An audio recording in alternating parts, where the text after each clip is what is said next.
Hello guys, welcome back to another episode of Gunpla Review. Today I will be reviewing the high-grade correct Sentry HGCC 144 scale Turn 8 Gundam. Technically, this kit is from part of, it's technically the future Universal Sentry, and it's numbered 177 in the high-grade Universal Sentry line, although it's high-grade correct Sentry. Anyway, I got this kit out Amazon, and there's some major problem with this kit. So basically, it's actually missing that piece right here, the bubble on the cockpit. And yeah, I don't know why, but anyway, it is what it is, man. Let's take a look at the retail price on this kit. Yeah, this was actually a commission that I did for a friend.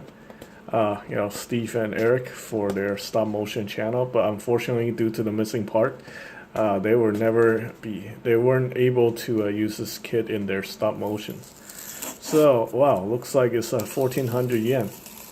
So yeah, about 14 bucks in Japan. I think I pay like $20 for this on Amazon. Another reason why I don't buy Gunpla off Amazon, because yeah, some weird stuff always happens. Every time I get a Gunpla kit off Amazon, something is missing.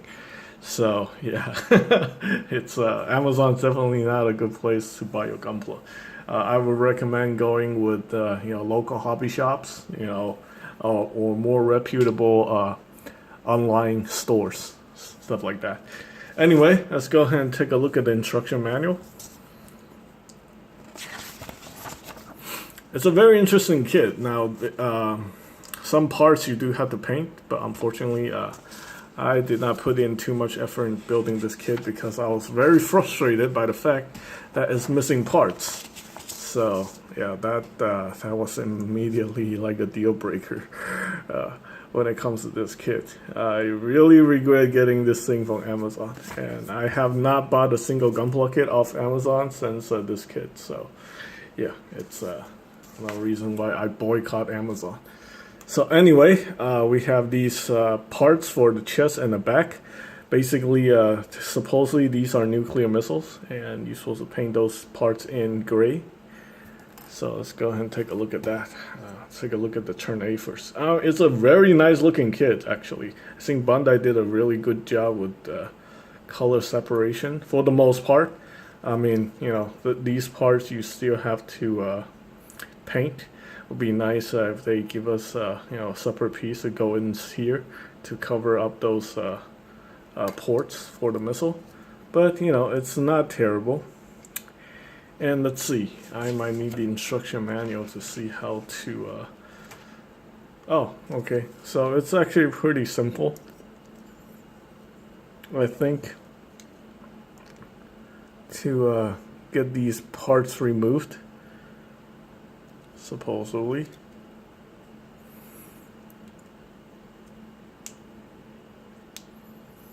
Okay, so like that. I know it's been a while, so wow, that's pretty neat. Yeah, I don't know. I feel like I'm still kind of salty over this kit. I'm just very disappointed with Amazon overall. If you follow me on my old content, a lot of the stuff were being sold by scalpers, and Amazon just let people go crazy like that. And then to be honest, eBay isn't really that much better when it comes to like stuff that they just turn a blind eye. There's a lot of knockoffs on eBay, and eBay isn't really doing anything about it. So that's kind of disappointing too. But anyway, enough ranting. So that's actually very, very nice. Take a look at that. That's cool. So yeah, very easy, interchangeable chest section. I mean, to be honest with you, I thought this whole thing was one piece. Like, you can't even tell like this thing comes off.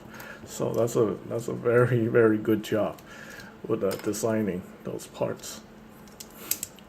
Okay, so that's that, and then we got a couple accessories to go with the Turn 8. Turn 8 has two multi-purpose gripping hands and one open hand. So those guys are the no grade 90s Turn A Gundam kits. I really wish we get a revive version of the Turn X. Now obviously you can tell the Turn X is smaller. This guy's supposed to be pretty big, so I think like a high grade revive version, this guy should be significantly bigger than the Turn A. Yeah, you can definitely see the height difference. So this guy is kind of not up to scale. Or maybe is it? I don't know if the Turn X is a little shorter or not. But yeah, Turn X and the Sumo is about the same height. This kit is still super solid. The Turn X is a little bit loose. But anyway, it's a 90s kit that's screaming for a revive. So, multi-purpose gripping hand. We got 2 of these beam sabers. Now, there's one issue with the beam saber, so I don't know why they decided to do this. I guess it's for stability reasons. The beam saber have these peg holes, and there's a peg inside the hand, so you have to stick those in, like so, to make sure they're held in there securely. But that's okay. I mean, it's got this very long beam saber effect part, which is nice. I like that. And we also have this option part for the beam rifle. What you can do here is you slot the beam rifle in here like so, and then this is an interesting way to hold on to the beam rifle. So let me get this part open up. Maybe this is more like a full burst mode kind of thing.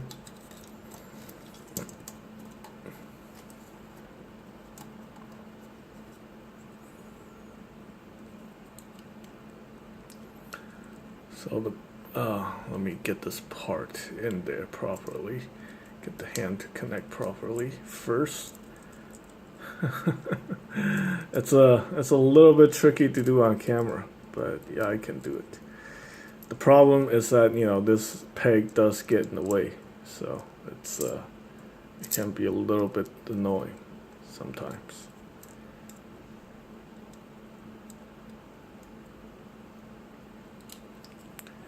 Okay, so now we have that.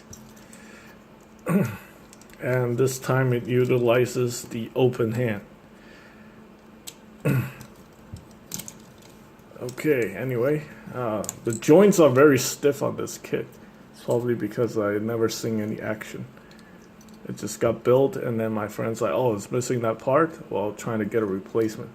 But you know, the funny thing is, you can't ask for replacement for these kits unless you have the bluefin sticker. So this one does not have the bluefin sticker.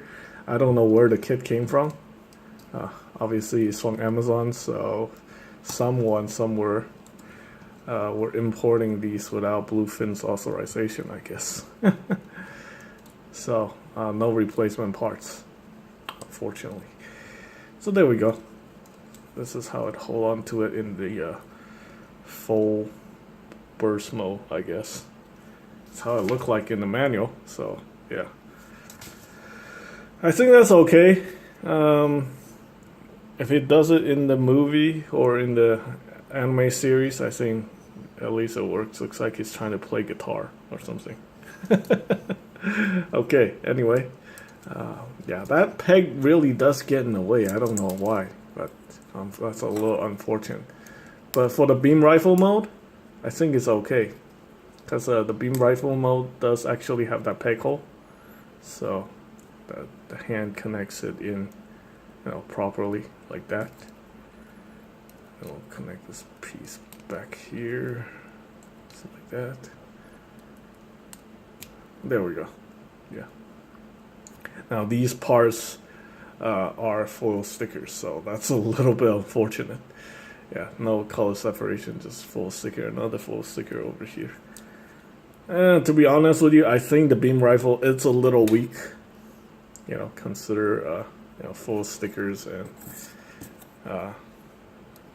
this part could very easily be a separate part, but they decided not to do that. The shield is pretty awesome. We have multiple parts here, although there's really no function for these parts. I think these sections can actually come out, but they don't really serve any purpose. Let's just make sure. okay, they do kind of serve some purpose. So when these parts, let's see if I can get it out without causing any issues. Okay, so just a peg that pegs in there. Basically what you do is you attach it like this, and then it slots into the forearm like so.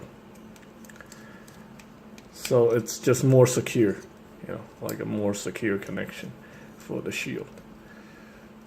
That is a very nice looking shield. Part separation, 3 different parts, and then we got the section that allows it to held on more securely when it's attached to the kit. That is nice. So big points for the shield, no points for the beam rifle. And we also got some very interesting attachment parts. So we got 2 versions of these connectors. We have the standard ones for the beam saber. This one just goes in like this. And then we got the not so standard version. So basically what this version does is let you connect the beam rifle to the backpack. Well, allow it to hold on to the beam rifle like that.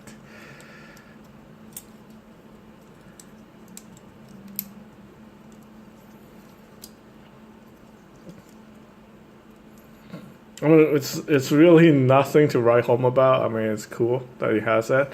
And then the other one just let you attach a shield in conjunction with the beam saber. So basically this thing just fits in right here, like so. Like that. And then it connects to the back.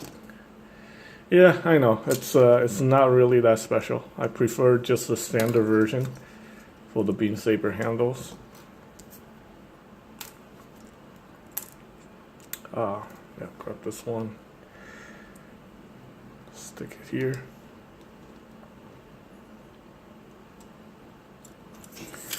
And I think we covered most of the stuff. We have the core flyer, which you have to paint. These parts need to be painted gold, and the cockpit also needs to be painted gold. Yeah, it's just 2 pieces snapped together. It's a high grade. Really not much to talk about there in that regard. But here it is. This is the Mustache Gundam. The head is pretty nice. This piece right here is a foil sticker. The eyes are foil stickers, and the rest are part separation. And you can make it look pretty cool using the panel line. There's also the premium Bandai version of the Turn A Shin Gundam with a more Gundam face and more Gundam, well, more traditional Gundam face. People don't like the Turn A because of the way the V-fin is placed here. Like, they call this guy the Mustache Gundam. But, you know, the design is okay. It's not terrible. Well, at least to me. Anyway, let's go over the articulation. We have the feet toe bend right here, which is very nice. Obviously, we got double jointed knees. Oops. And yeah, you can see this is universal joints. So, very nice.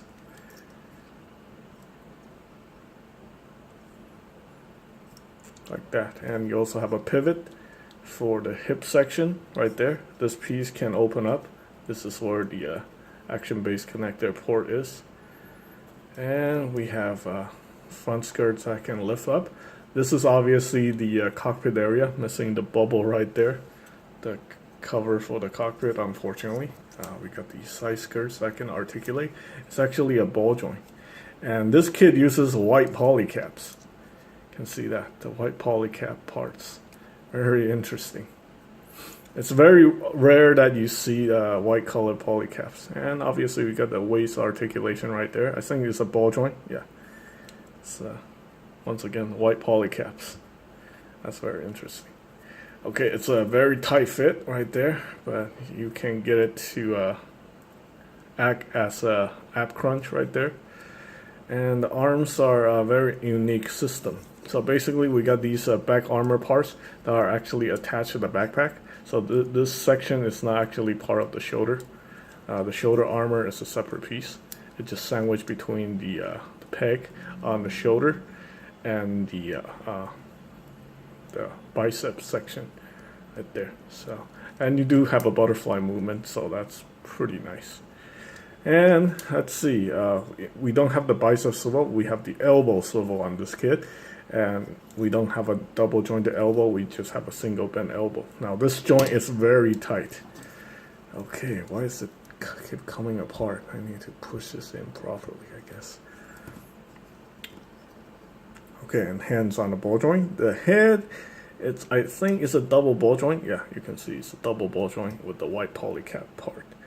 So yeah, it's a very typical design. Can do a little chicken neck kind of thing. Rotates 360. Yeah, most of the detail on this kit you can bring out just simply by panel lining. Yeah, it's a little bummer that I did not get the cockpit for this kit, and it's went missing. So, otherwise, it would have been really nice. I would have really enjoyed this kit. But either way, I'm glad I got it back from my friend who wanted to do some turn A stop motions. But after looking through the catalog of kits from Turn A, I mean, there's really not much you can do. We can get the Kapul, but it's a high grade, and that's really not what he wanted to do, because it's kind of difficult to do stop motions using older kits because of their joints are, a lot of the time their joints are very loose, so they can't like hold, they can't hold like, they're just very difficult to perform stop motions because you're trying to get the arm to like hold in one position and then you'll just droop down and then you just become super frustrated. So yeah, like older kits are definitely not good for stop motion due to the fact that, they're very loose. So anyway, that is pretty much it for this review. Let me know what you guys think. These guys are available at my eBay store if you guys are interested. Like I said, I don't beg for money on Patreon, so if you want to support this channel, you can always get something in return by supporting me on my eBay store. Thanks for watching.